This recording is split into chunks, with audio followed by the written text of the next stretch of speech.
Good evening, viewers and listeners of Concerned Citizens Media. Thank you again for coming back. I always appreciate your presence. Today is the second day of the new year, 2023. How is it? How's the firework? Did you enjoy it? Did you have any resolution, New Year's resolution? So I hope you had a good time on a New Year's celebration and also with your commitment for 2023. So I appreciate the new subscribers to my channel. I see some new arrivals. Thank you for joining Concerned Citizens Media. Please share, like, comment on my videos so we can grow Concerned Citizens Media. Thank you for joining the team. I will start with the 2023 broadcast by news I got from CGTN Africa. It's talking about Eritreans, living from major cities in Tigray. So it requires additional confirmation because other media say Eritreans are still there, still committing atrocities against Tigrayans. So verification is needed on this report, but this media is reporting Eritreans are pulling out from major cities and maybe going countryside. We don't know, but some others media are, reporting Eritreans are not out of Tigray; they are still there. Even the government, the government of Ethiopia is trying to defend them instead of calling upon them to leave the country. They are trying to cover it up, wanting or showing interest for them to stay there. So we'll listen to this reporting. And unfortunately, in 2022, again, we lost,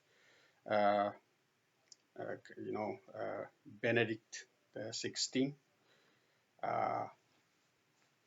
and also very famous journalist, very famous, interviewing dignitaries, presidents, and others, and also, having very important show. Barbara Walter, she's also passed away in 2022, in addition to World Soccer King, Pele. So it's unfortunate this has happened.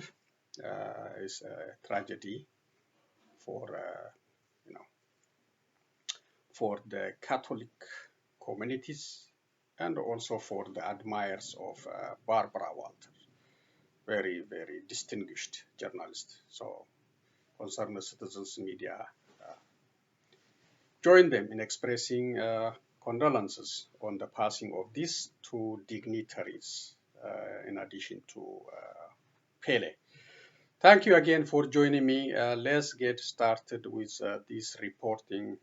Very controversial, very serious issue, and creating doubt on the Ethio-Tigray Peace Deal, the Eritreans' presence. And some report now, telling us Eritreans are now joining the federal government forces in fighting against Oromo Liberation Army. So this is a very serious development. It has been reported before. Now it came back again. They are joining Ethiopian Federal Force in its operation against Oile and Oromo people. So it should be condemned. They have no business in Ethiopia. They have to leave the country alone and enjoy their freedom. They fought for it. They requested, they demanded it. So they have no business and meddling in Ethiopia's business. Stay in Eritrea. Enjoy your freedom. So that's my take. Let's listen to this medium. Out of two major towns in northern Tigray and heading towards the border, and that's according to Reuters, citing an Ethiopian official on a condition of anonymity. It is not clear if the Eritrean troops are leaving Tigray entirely or just pulling back. The recent developments from the region come after an African Union mission arrived at the Tigrayan regional capital of Mekelle to monitor progress on the country's peace deal. Meanwhile, Ethiopia's national carrier, Ethiopian Airlines, has resumed its flights to Tigray for the first time in about 18 months. The move comes after the federal government, the Tigray's People's Liberation Front, and Tigray's government held a meeting on Tuesday. It also follows an agreement to stop all hostilities between forces allied to the government and those aligned to the TPLF.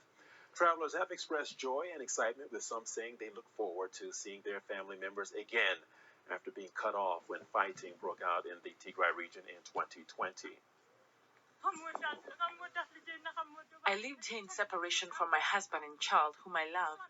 I came here for my daughter's examination and suddenly got stuck here. When I heard the news about the flight, I fell to the ground and cried. I'm extremely happy, and I hope it will continue like this. I pray the peace will be sustained. When there is peace, there is everything. I am extremely excited that I am going to see my sister and my dad. I cannot say more at this time. This is a joyful moment because we are going to meet our relatives after a long time. I'm very excited. I pray to God that the remaining things like communication and so on will also be addressed soon. Earlier, we spoke to Dr. Ndo Wokolo, a political commentator, for more insights on the matter. We began by asking him about the significant progress made by the Tigrayan peace agreement. Let's take a listen. I think there are a couple of factors that led to why we had a kind of a quick resolution. One, the role played by the international community, especially the African Union, considering that Ethiopia is Addis is the headquarters of the African Union. If you're having such war going on in a place where it's seen as the administrative headquarters of the African Union, that won't tell good for the organization if his house is on fire and he's trying to quench fires all across Africa. So I think they did everything they can to make sure that all the parties involved were brought to the table. Quick resolution, African Union, the United Nations, and every other party that were interested in having it solved came to the table and they were able to get a result. That's one. Two, it is important for us to understand that if you look at the conflict, that's what tends to be a kind of a conflict ripeness. Both the Tigrayan region and the Ethiopian government, as well as the Eritrea, who were not a direct party to the conflict, saw that there was need to stop the fight. I think it was a kind of mutually hurting everybody, what we refer to as mutual stalemate. So they felt there was a need to, if no party was going to win, if it was affecting everybody, let's get to the table, sit down and resolve it. I think that's another factor. In international conflict, your enemy's friend is your enemy. So Eritrea saw that region as part of his enemy, so it was good for them to support the Ethiopian government to fight. So even though they didn't come out to say we are party to the conflict, but what they needed to do was to show Ethiopia that whatever thing that we had in the past is all gone. Two of us are too sovereign, so we can actually fight against a common enemy. So you could see they are pulling out and they are coming in to fight, means they wanted to get something, which is to gain the support and trust of the Ethiopian government.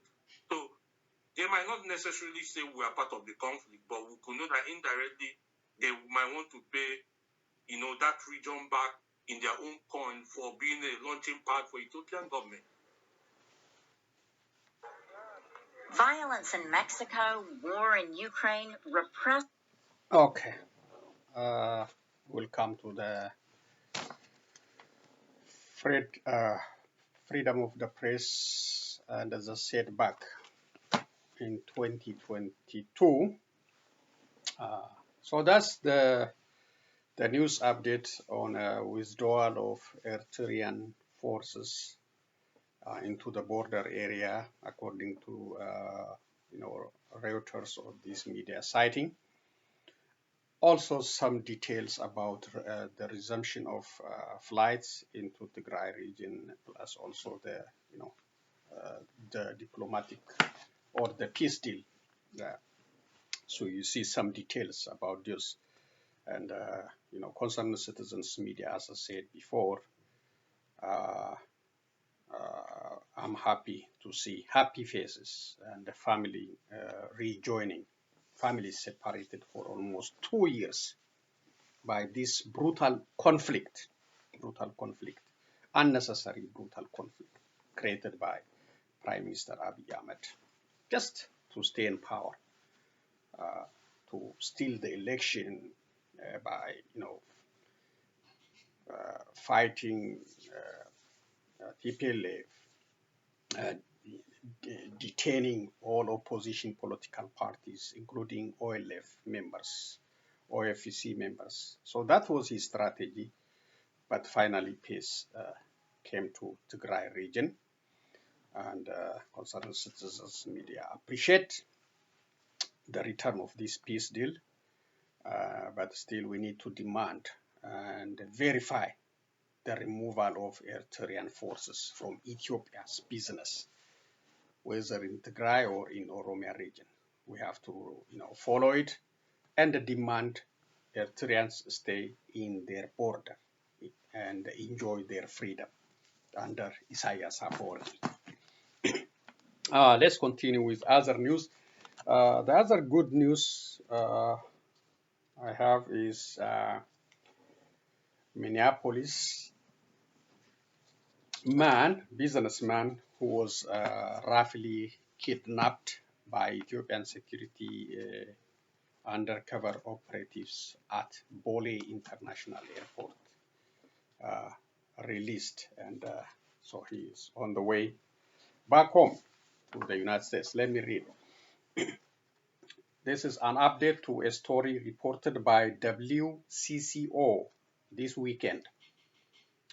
A prominent Twin Cities businessman who was detained in Ethiopia is now on his way home.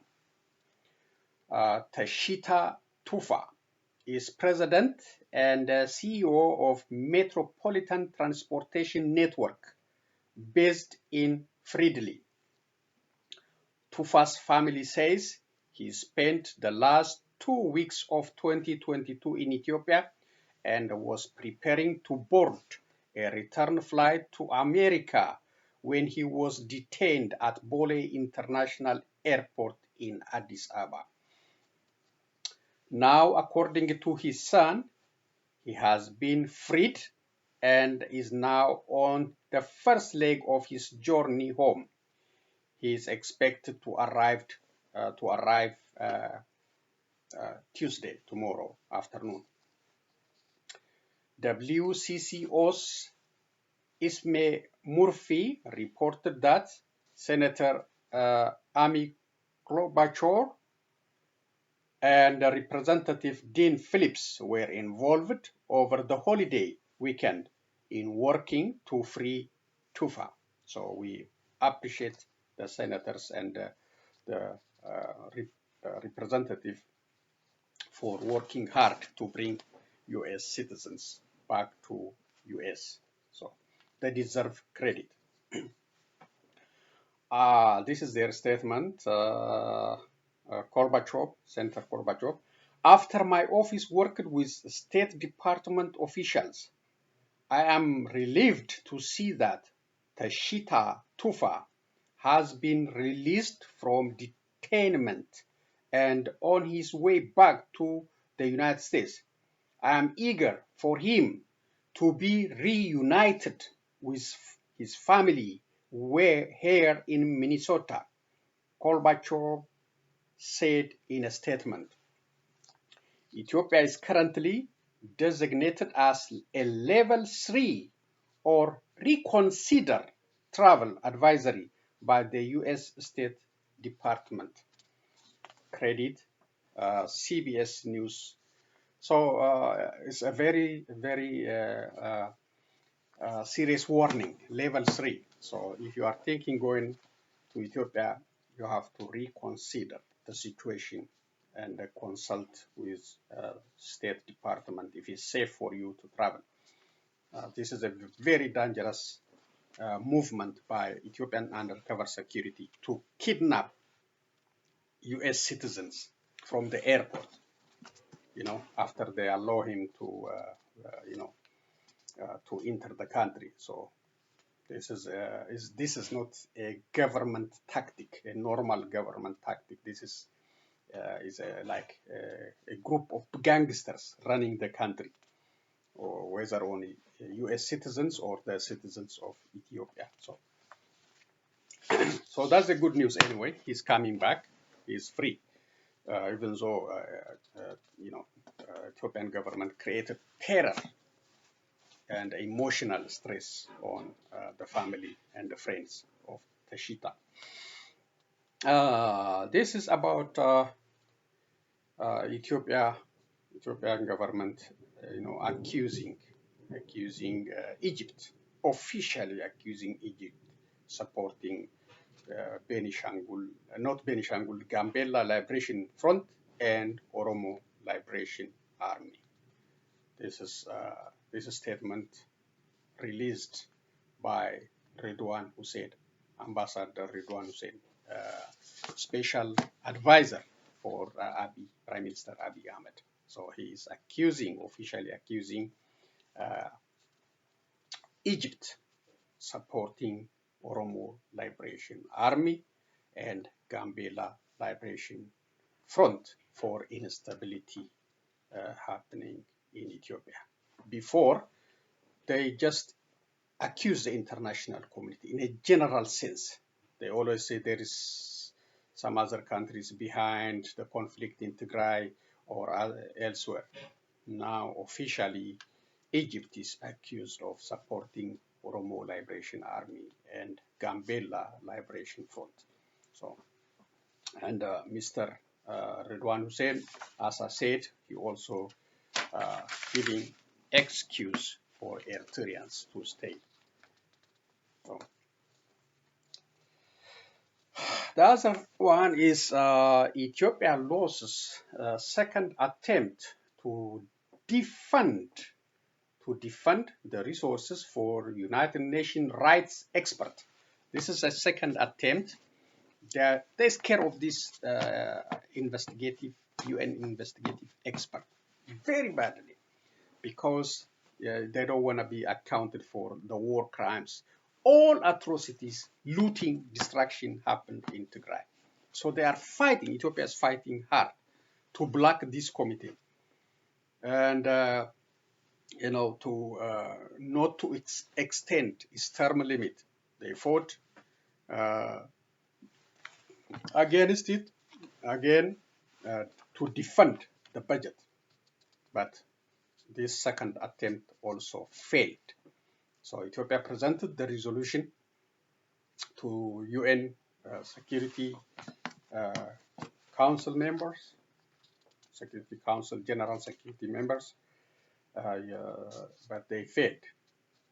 They failed. UN security members voted against it, so it defeated for the second time. Let me see what it says. Ethiopia's draft resolution requesting the Fifth Committee of the United Nations General Assembly to not approve any resources for the International Commission of Human Rights Experts on Ethiopia, ICHREE,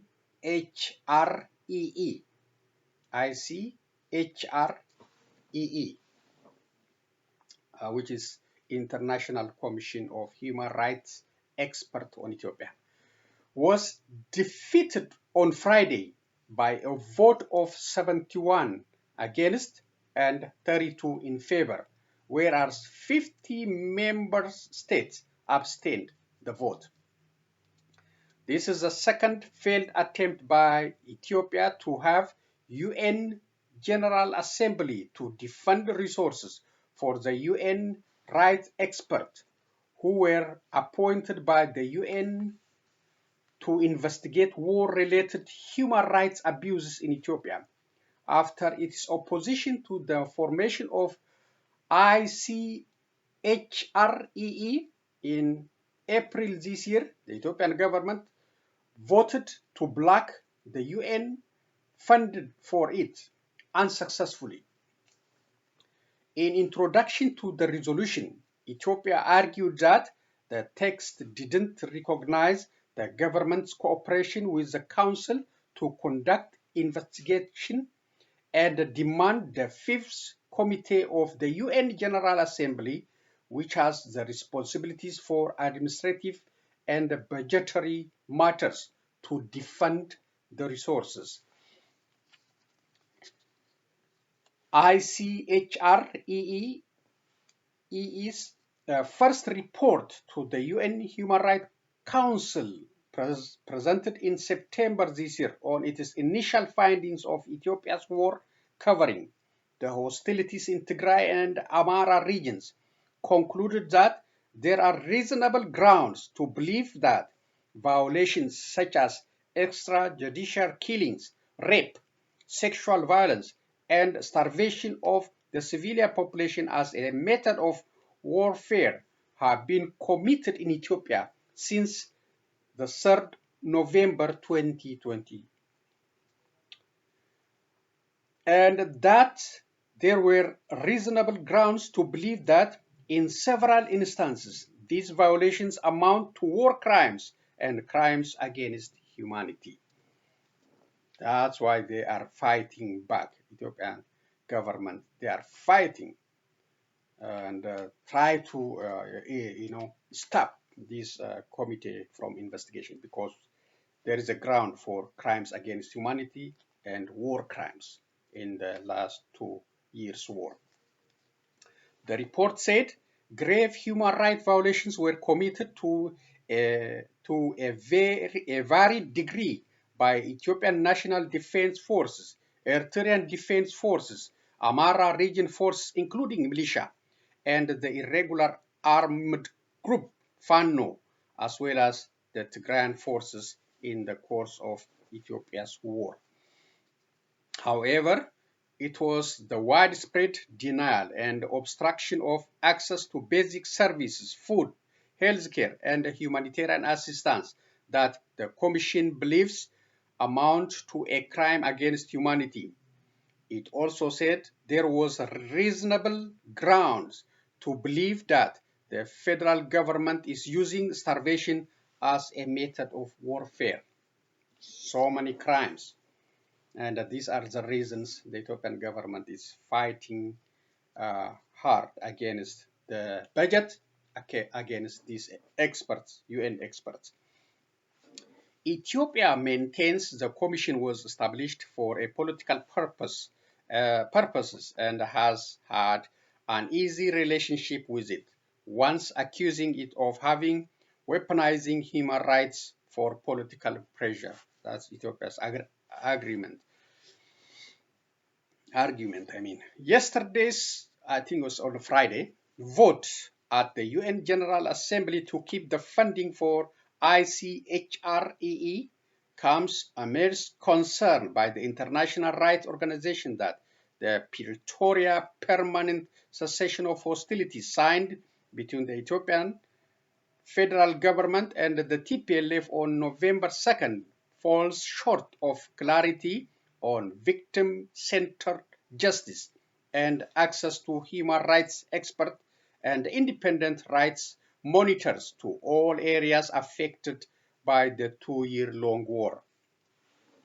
Under Article 2, principles underpinning the permanent cessation of hostilities, the two sides agreed to be guided by respect for fundamental human rights and democratic norms and principles, protection of civilians, respect for the African Charter on democracy, election and governance, accountability and justice in accordance with FDRE Constitution and the AU Transitional Justice Policy Framework, triggering calls for effective accountability for grave human rights violations committed during Ethiopia's two-year war. The US government and the EU, however, continued insisting on accountability for human rights violations and abuses, as well as implementation of transitional justice as part of the full implementation of the Pretoria Agreement.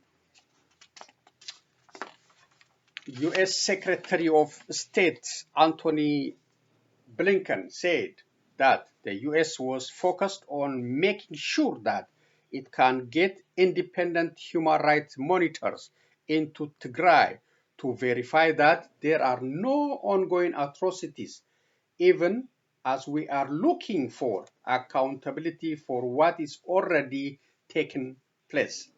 Similarly, in its latest statement, the European Union that concrete progress on the implementation of the ceasefire, unimpeded humanitarian access, and accountability for international humanitarian law and human rights violations and abuses will allow the gradual re-establishment of the full spectrum of EU's development cooperation and economic support.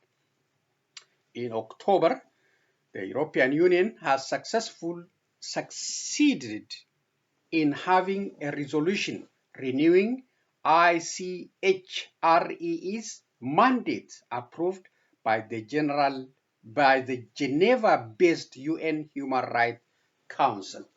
Credit for this one at this standard. So Ethiopia don't want these experts to come to Ethiopia with a budget with enough money and time limited mandate 1 year. I don't think 1 year is enough, but the UN and just voted just for 1 year term limit. Maybe they can renew it, maybe they can stop it without, but 1 year to investigate all these crimes is not enough, according to concerned citizens media. It should be given at least 3 years, and this is a very short time, and Ethiopia is blocking these experts not to go back to Ethiopia. That's why I say it's very short time. But they are given the budget and the mandate for 1 year to investigate all war crimes. And despite Ethiopia fighting back to the teeth against it, and so about 153 countries participated in this vote. 32, let me see, about in favor, 32 in favor, 32 countries, including Ethiopia, Eritrea, China, Russia, Cuba, and North Korea. These are the countries supporting Ethiopia. That's why we are not getting any resolution in UN Security Council. Why? China and Russia is with Ethiopia. That's the challenge. How many times they met in UN? Almost more than 9 times. And they have no statement on Ethiopia. Why? Because China and Russia just blocking any UN resolution because they are supporting Abiy Ahmed. That's the challenge. And it will be a challenge in the future. And countries against 71 countries, voted against Ethiopia-sponsored resolution to block the funding for this UN expert. Abstain. Most countries, they choose the safest way, not to be in favor, not to be against. They just abstain. 50 countries, Israel, Jordan, yeah, some other countries. And the only African country voted against Ethiopian resolution is Botswana, very small country, voted against this resolution. The other countries, they supported Ethiopia. Some countries abstain, but this is the country openly voted against Ethiopia-sponsored resolution. Thank you, Botswana, for standing for accountability, really. All other countries, Uganda, Zimbabwe, Eritrea, Ethiopia, Djibouti, Somalia, all of them in favor of Ethiopia's resolution because they don't want accountability, because they are also part of the problem in their own country. That's a challenge. Okay.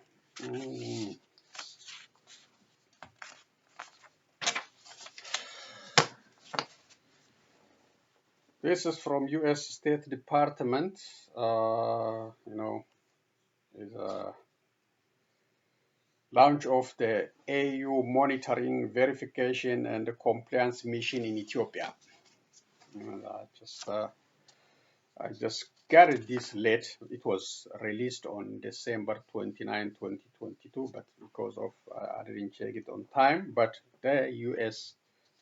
is paying serious attention on the all the AU's trip to Tigray and their verification attempts, understanding in supporting this Ethio-Tigray resolution. Let me read what it says.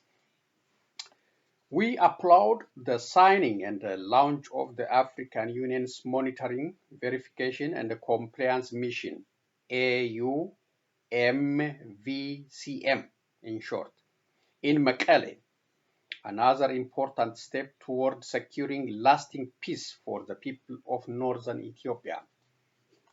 The United States stands ready to support the AU MVCM and the full implementation of the Cessation of Hostilities Agreement, COHA, which includes disarmament of Tigray People's Liberation Front, TPLF combatant, withdrawal of Eritrean forces, unimpeded humanitarian access, resumption of essential services, and the implementation of transitional justice. We call on the parties to ensure the protection of civilians as mandated in the COHA and believe that AU MEVCM should play an important role in monitoring and verifying respect for human rights throughout the former conflict areas. We commend the AU and its high-level panel for facilitating agreement on the AU MVCM.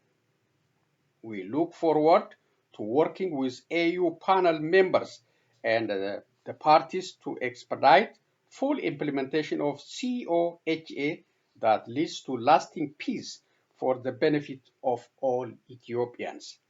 The United States will also continue to support the AU's mandate to prevent, manage, and resolve conflicts and promote peace, security, and stability on the continent. Excellent statement from U.S. State Department on peace deal implementation and the verification of Ethio-Tigray peace deal. This is about measles vaccination program in Ethiopia. Let me read it. It says, amidst a spread of outbreaks, UN agencies, Ethiopia kick off countrywide measles vaccination targeting more than 15 million children. Ethiopia has so many challenges in addition to war and instability and economic downturn, measles and other outbreaks, drought. Ethiopia cannot afford, but Abiy Ahmed is pushing to continue this bloody war in Oromia now, despite the country is facing too many challenges. UN agencies, the Ethiopian authorities, and other partners kicked off on Friday a nationwide integrated measles vaccination campaign targeting more than 15 million children. Recent reports in Ethiopia show measles outbreaks spreading especially internally displaced people sites and areas affected by the ongoing drought crisis.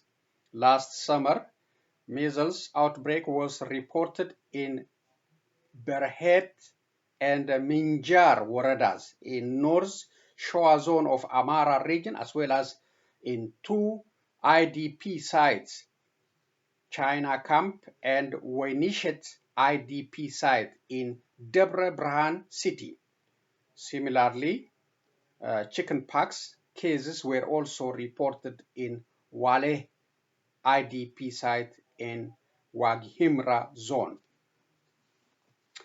The vaccination campaigns that kicked off yesterday or on Friday are planned to take place across the country for a total of 15.5 million youngsters aged 9 to 59 months, including in hard-to-reach places affected by drought and conflict, the United Nations said.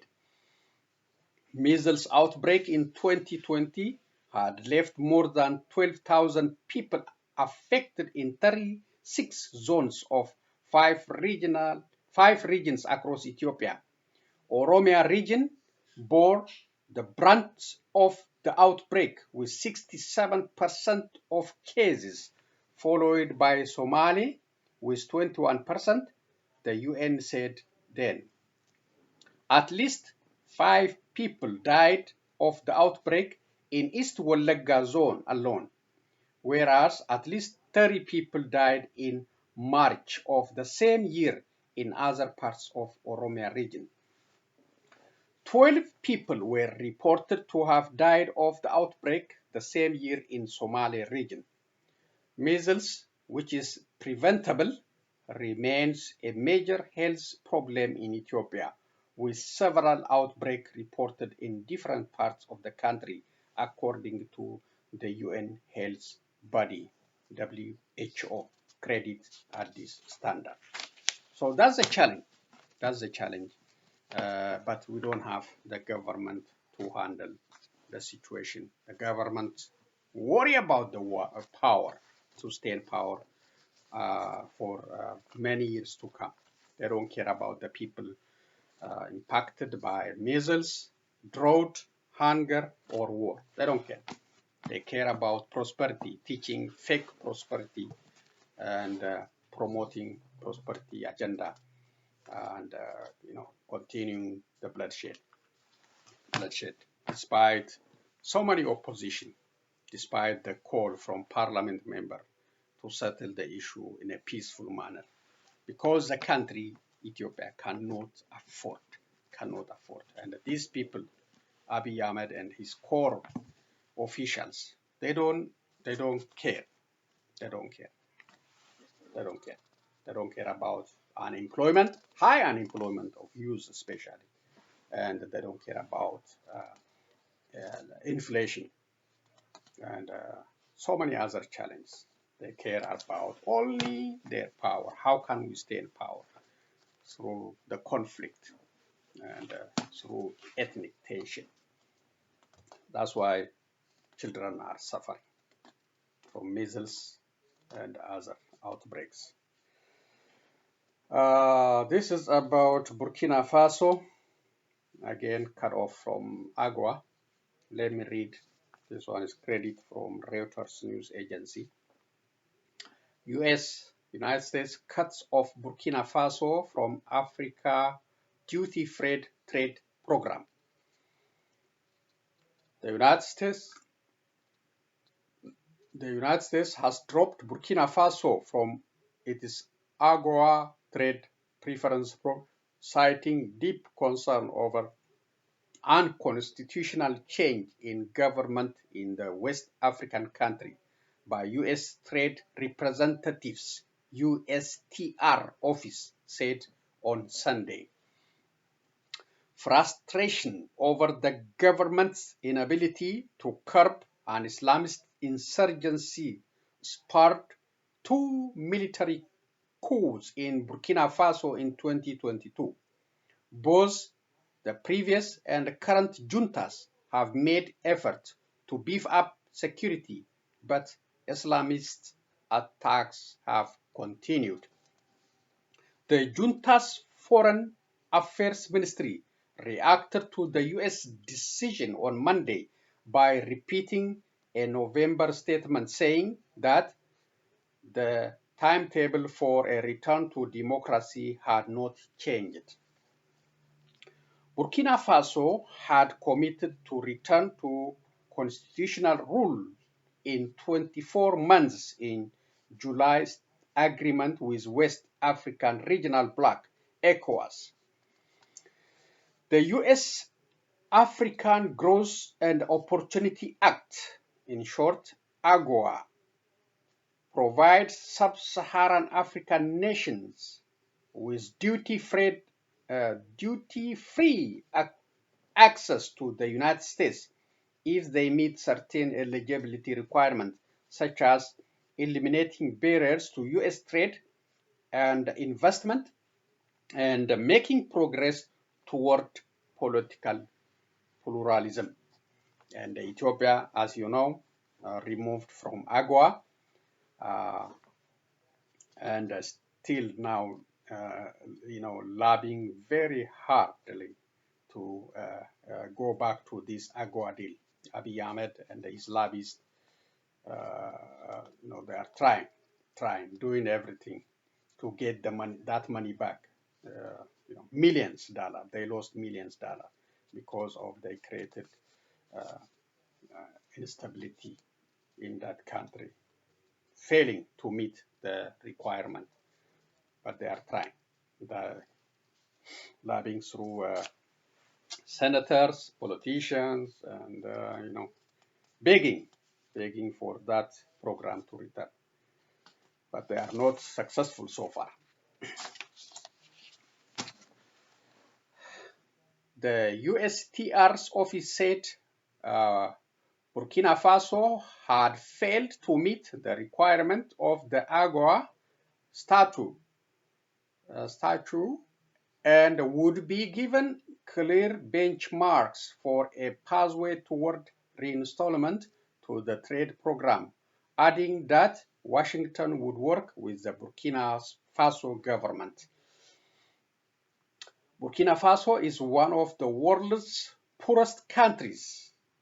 Militants linked to Al-Qaeda and Islamic State have killed thousands of civilians there, creating one of Africa's fastest growing humanitarian crises. Nearly 2 million people have been displaced and reside in makeshift camps, money run by the United Nations that dot the arid countryside. Just before Christmas, Burkina Faso's military government ordered a senior United Nations official to leave the country, a decision that was contested by the UN. Although the government didn't give a reason at the time, its foreign minister later accused the official, Barbara Manzi, of painting a negative picture of the security situation in the country. So they're angry, they fired her. Now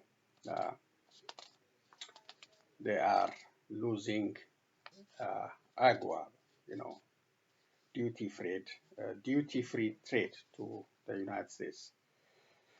That's very important, especially for the poorest country in Africa, in the world. Burkina Faso, Ethiopia is also the same situation. Ethiopia doesn't have the money to buy fuel from for you know, for vehicles, and can't even afford to pay salary for civil servants. So this is a report, but we'll see. Very broken country, very broken country. And let's see, this one is Secretary Blinken call with Israeli Foreign Minister Cohen. This is a readout of the two people. Okay, let me see.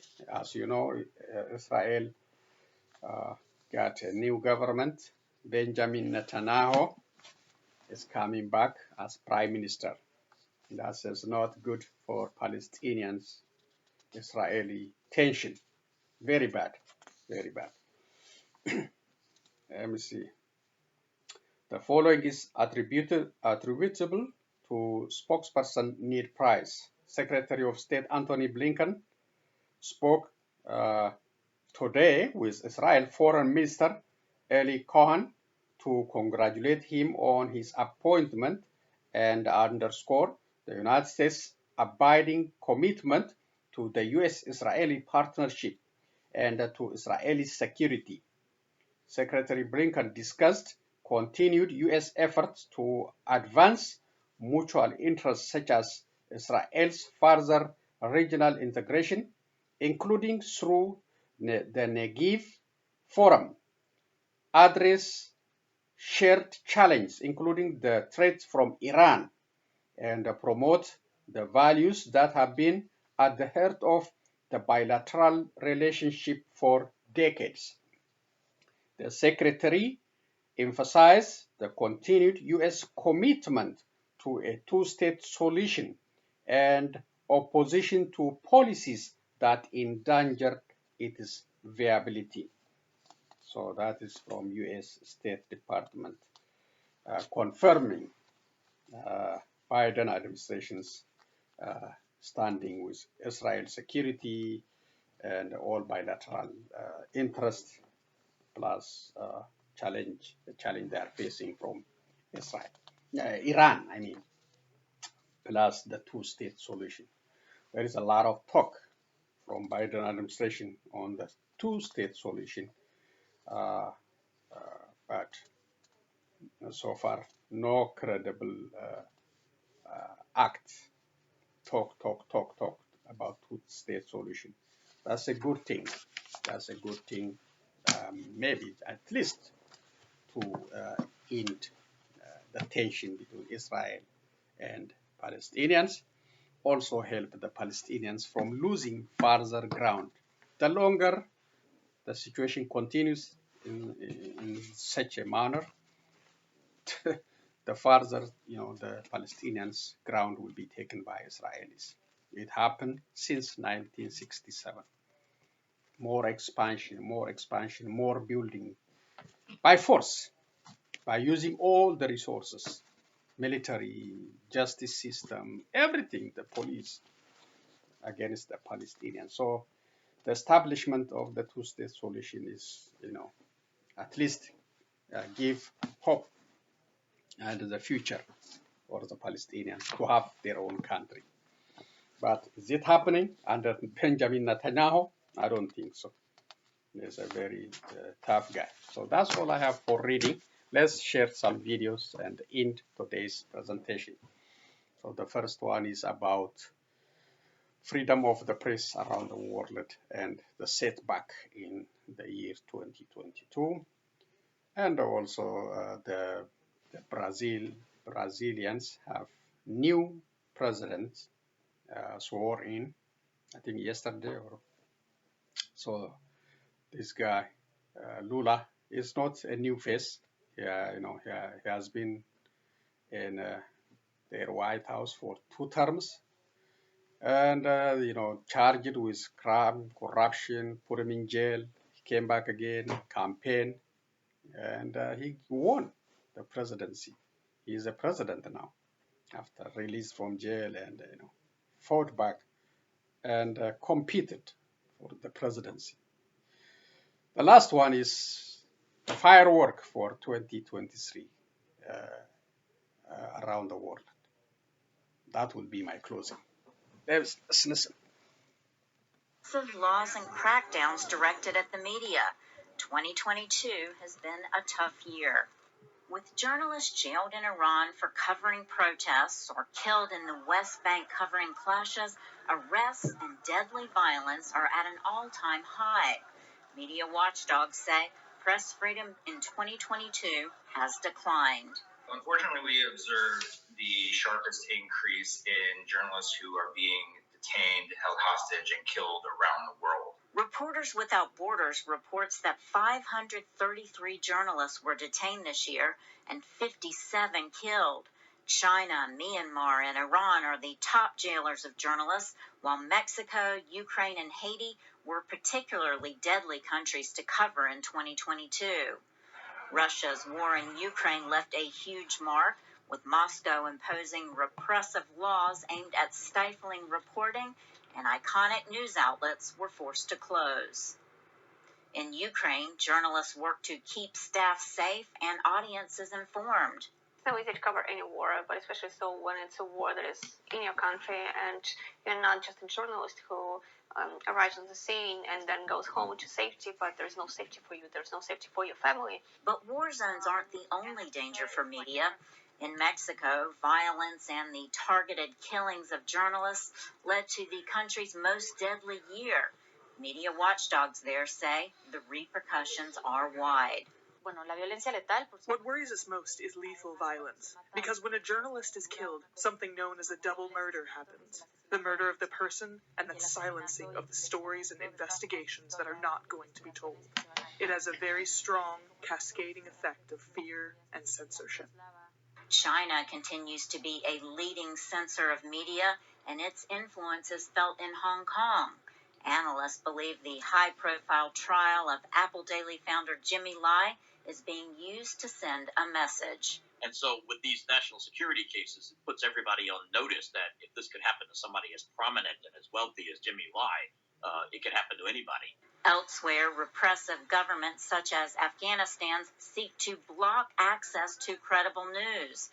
The Taliban has banned VOA radio broadcasts, but journalists say they'll keep at it. They trust us and they want to hear us, and no matter what, they will find us. Laurel Bowman, VOA News, Washington. Okay, so that's a challenge for free press and the journalists. This is the president, Brazil, Lula, re-inaugurated for the third term.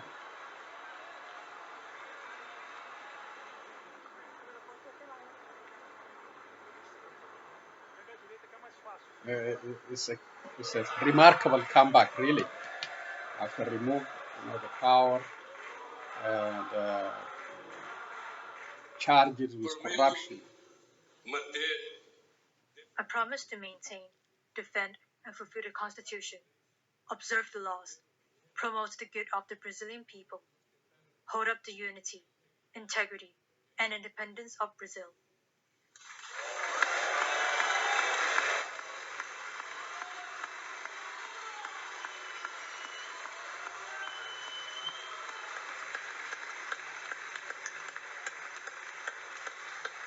That's a really remarkable coming back to power. Okay, one more video about firework. All right, boss, these are the top-of-the-line business phone systems we can choose from. Each comes with voice, video, and texting capabilities. Thanks, Jared. There we go.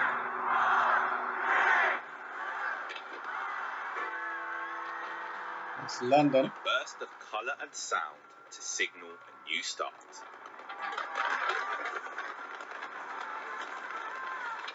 For the first time since the pandemic, the New Year's fireworks were back. Lasers and drones, high-tech touches in London's light show.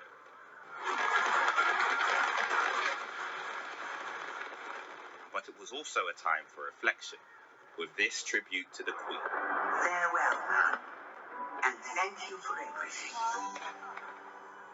And a look ahead for a coronation to come. As stewards of this precious planet, it is our actions, and our actions alone, that will determine its future. There are thousands of people here. It's the first time we've had New Year's Eve in London in full flow for 2 years. The people here aren't just celebrating the end of 2022, but a return to normal. On the other side of the globe, Sydney was one of the first cities to celebrate. With a cascade of colour on the harbour.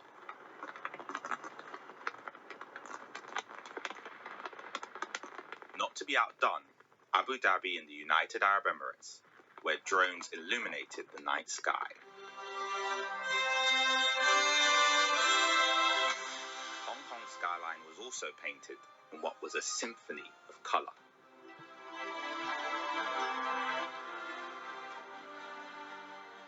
While in Bangkok, a flotilla of fireworks. Closer to home, some of Europe's most famous landmarks part of the celebrations. Paris, Athens, and Berlin. Each display had its own unique mood, backdrop, and style, but shared one common detail. They were reminders of what so many people have missed. Shingi Marike, Sky News. Okay. So these are the videos I selected for you for today. And the last one is a firework around the world for the new year 2023. London, Germany, France, Athens, Hong Kong, Bangkok, and the United Arab Emirates, plus others. So let's give us a new beginning, a hope for 2023. And I hope, we'll see more positive news, more cooperation, more freedom, more justice for humanity, equality for 2023. So that is our hope. That's a new beginning for 2023. Less war, less conflict everywhere. But the situation in Ethiopia is different. Abiy Ahmed refused, Prime Minister Abiy Ahmed of Ethiopia refused to settle the situation in Oromia.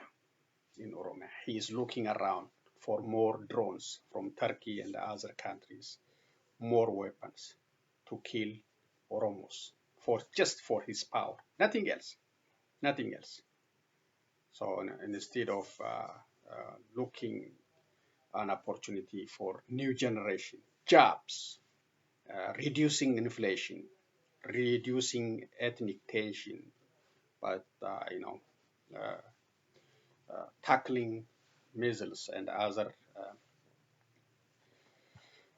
health problems. He's looking for money to buy drones and other military hardware to continue the bloody war on Oromos in Oromia region. We should continue our pressure on Eritreans to leave Ethiopia, to leave Tigray, to leave Oromia, and stay in Eritrea. We should continue our voice, raising our voice and our pressure, and verify their removal from Ethiopia. So that's my message, and we should also voice our support for UN 3 experts to do their jobs without any interference in Tigray and other war-impacted areas. And we should support it. and we should call for accountability. If there is no accountability for that war, Abiy Ahmed will continue another genocide, another war crimes. He's already, doing it in Oromia. Next will be Gambela, Benishangul, we don't know where.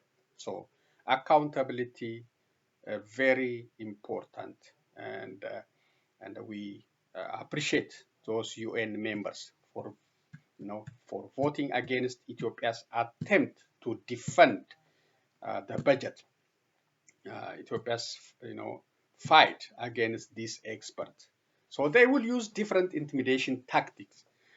What can we do? What the United States can do? What European unions can do? UN Security Council? No, as I said, nothing can be done. Don't expect.